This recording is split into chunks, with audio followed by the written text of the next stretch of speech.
Solitude used to feel like a punishment, like silence I hadn't earned. I used to fill every quiet moment with noise, music, messages, mindless scrolling, anything but stillness. I was afraid of what I'd hear in the silence, or maybe afraid I'd hear nothing at all. But somewhere along the way, life slowed down, maybe by choice, maybe by force. And I found myself sitting in the quiet, not to escape it, but to understand it. It was unfamiliar, almost awkward, like spending time with someone I'd been avoiding. Being alone taught me that discomfort is often the first step to clarity. That when we're not distracted by other people's energy or expectations, we finally get to meet ourselves without filters, without pressure, without performance. And in that meeting, we start to notice the small things.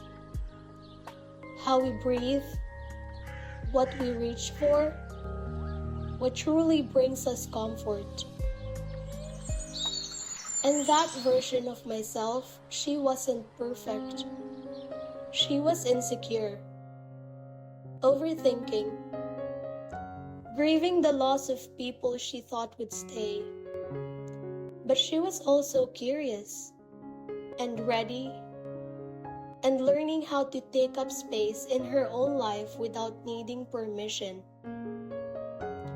She was learning how to be soft and strong at the same time. How to listen to herself instead of just listening to others. There's a quiet kind of strength in not constantly needing to be seen, in not needing your word echo back to you by others. I stopped searching for validation in places that only ever offered it conditionally. Instead, I started asking myself, what do I think? What do I feel? And why was that never enough before? Being alone taught me that wholeness was never out there. It was always something I had to choose to build, day by day, in the quiet corners of my own life. Not with grand gestures, but with small, consistent choices. How I speak to myself, how I care for myself, how I show up even when no one's watching. We spend so much time trying to be chosen, loved, understood. But maybe the most sacred thing we'll ever do is choose ourselves first. And when we do, we don't just find peace in solitude. We find a home in it. If this resonated with you, I hope you give yourself the time to sit with the quiet too. You might be surprised by what you hear.